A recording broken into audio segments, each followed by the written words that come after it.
মানুষ বড়ই স্বার্থপর রে, বড়ই স্বার্থপর। বুকের মাঝে জায়গা দিলে ভাঙে রে অন্তর। মানুষ বড়ই স্বার্থপর রে, বড়ই স্বার্থপর।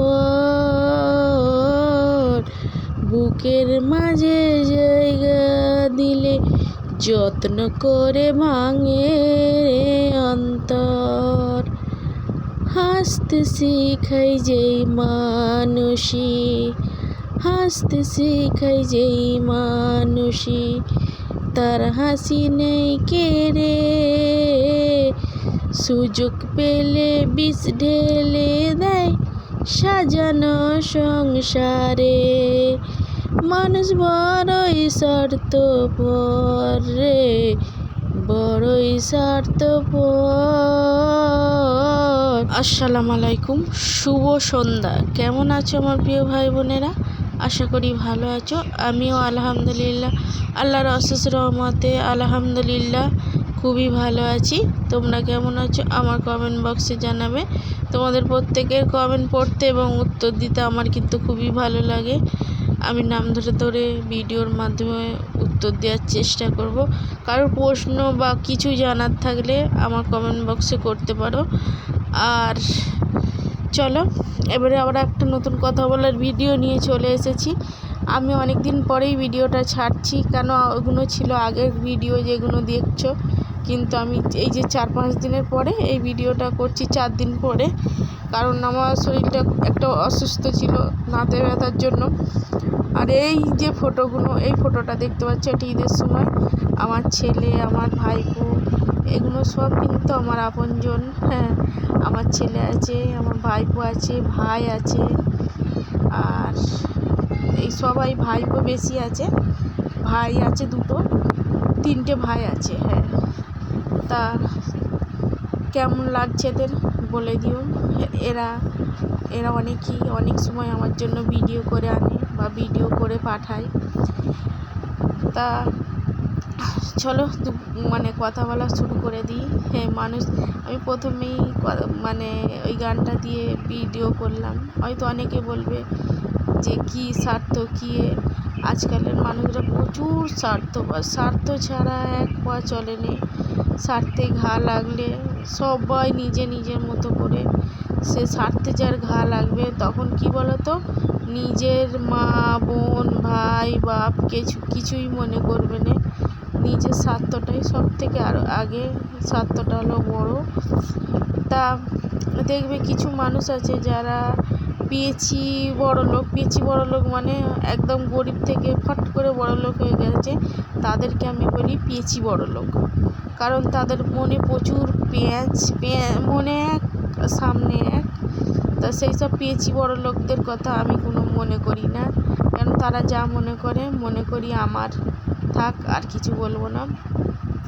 কিছু মানুষ আছে মানুষকে ছোট করার জন্য সব সময় ঘুরতেছে, কিভাবে ছোট করব সেটাই, সে যে কোনো ফিকিরেই ওই মানুষটাকে ছোট করতে হবে যখন ভাবে, তখন যে কোনো ফিকিরে বা যে কোনো উপায়ে ছোট করে। আর যার সাথে যে মানুষটার সঙ্গে যে মানুষরা ঘর করতেছে তাদের যদি না প্রবলেম হয়, বাইরের মানুষের প্রবলেমটা কি সেটাই তো আমি বুঝে পাচ্ছি না। তার মানেটাই হলো কি বলো তো, তুমি ভালো থাকলে অন্য মানুষের প্রচুর গা জ্বলে। এটাই হলো এই পৃথিবীর কথা। তুমি যখন দেখবে ভালো থাকবে, অন্য মানুষের গা জ্বলে সে মনে করে কিভাবে আমার জ্বালাটা মেটায়, ওর বদনাম ওর কাছে গিয়ে করি, তবেই হয়তো তার গাটা জ্বলে। তা বদনাম করে কি পাবি সেটাই আমি ভেবে পাইনি। বদনাম করে নিজেকে কত যে ছোট, কত যে নিচে নামাবে সেটাই আমি ভাবতে পারিনি। মনে ভাবে সে মনে করে আমি কাকের মতো, কাক যেমন গাছের ডালে বসে বসে মনে করে সবাই পটি করে আমি দেখি, কিন্তু আমার পটি কেউ দেখতে পারে না। সেইভাবে তাদের ব্যবহারগুলো। তা কাক বাবাজি, তোমার পটি সবাই দেখতে পায়, কারণ তুমি কেমন মানুষ বা তুমি কেমন সেটা সবাই জানে। কারুর জানতে বাদ নেই, কিন্তু মানুষ মুখ খোলে নে, চুপ থাকে, কারণ বুবার শত্রু নেই, চুপ থাকা ভালো। আর আজকালের যুগে বুবার বেশি শত্রু, কারণ বুবা কেন কথা বলেনি, বুবা কেন গাল দেয়নি, বা বুবা কেন আমার কথা বুঝতে পারেনি, এটাই প্রবলেম হয়। তুমি যত লাগবে, যত হয়ে থাকবে, চুপচাপ থাকবে, ততই তোমার দুশ্মন বাড়বে, দেখবে। আর তুমি যত কথা বলবে, ততই তোমার দুশ্মন, শত্রুটা কমবে। এটাই হলো নিয়ম, মনে হচ্ছে নিয়ম, আমি জানি না অতটা, কারণ আমি তো চার দেয়ালের মাঝে থাকি। আর আমার এই চার দেয়ালটাই বেশ ভালো, আমার ইউটিউব চ্যানেল আর আমি আর আমার পরিবার, এটাই নিয়ে আমি বেশ সুখে আছি।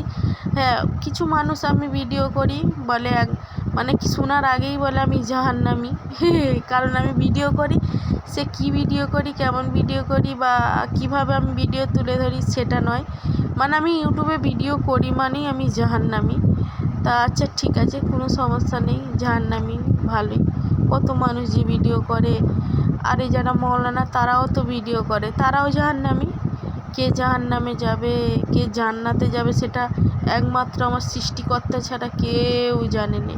আমি প্রত্যেকটা ভালো কাজ করলাম, হ্যাঁ, আর যখন আমি পরচর্চা, পরনিন্দা, কীভাবে পরের পিছনে বাঁশ দেবো, সেটা চিন্তা ভাবনা করি, তখন আমি কি জাহান্নামে যাব না জান্নাতে যাব, সেটা কিন্তু আমার সৃষ্টিকর্তা ছাড়া কেউ জানে না।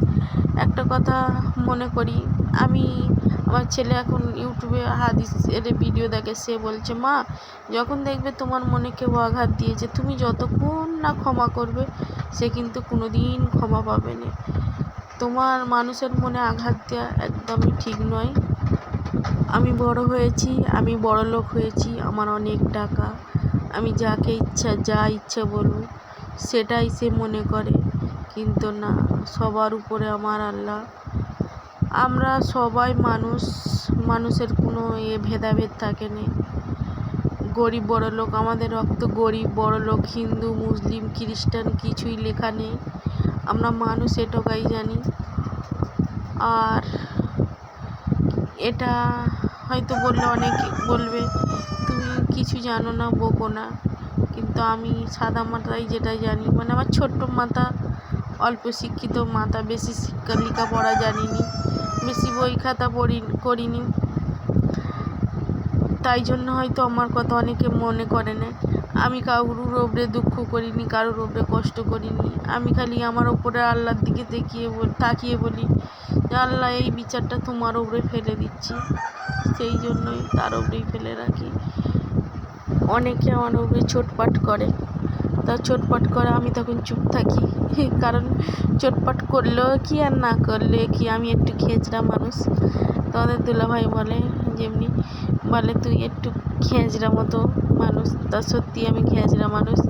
কেন বলো তো, কেউ কিছু বললে আমি চুপ, তোর রাগ হোক, কষ্ট হোক, যাই হোক, আমি চুপ, আমি কিছুই দেখি না, কিছুই শুনি না, কিছুই বুঝি না। এটাই হলো আমার একটা অন্যরকম অভ্যেস। আমি থাকি একদম মামার মতো করে, আমি নিজেকে নিজের যেটা মনে করি সেটাই সঠিক, সেটাই করি। এমনিতে বলে নিজের বুদ্ধি যদি তুমি ফকির হও, তাতে কিন্তু অনেক, তখন মনে করবে নিজের বুদ্ধিতে হয়েছে। অন্যর বুদ্ধি যদি বড়লোক হোক, সে 10 বার বলবে, এই আমার বুদ্ধিলে তুই বড়লোক হয়েছে।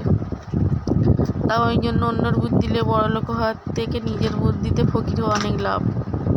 তাই আমি আমার নিজের বুদ্ধিতে চলি, আর নিজের বুদ্ধিতে যেমন আছি, ঠিকঠাক আছি, আমি আমার জায়গায় একদম সঠিক, এবং আমি ভালো আছি, সুস্থ আছি, আলহামদুলিল্লাহ, আমার পরিবার নিয়ে। তো সবাই ভালো থেকো, সুস্থ থেকো, আর আমার পরিবারের জন্য দোয়া করো। আজকের এই পর্যন্ত, আবারও কোনো এক সময় আসবো, যদি আমি বেঁচে থাকি, তোমাদের মাঝে নতুন কথা বলার ভিডিও নিয়ে চলে আসবো। আর তোমরা কোনো প্রশ্ন বা কিছু জানার থাকলে আমার কমেন্ট বক্সে জানাবে, তোমাদের প্রত্যেকের কমেন্টের উত্তর দেওয়ার আমি চেষ্টা করব। তা আজকের মতো আল্লাহ হাফেজ, ভালো থেকো।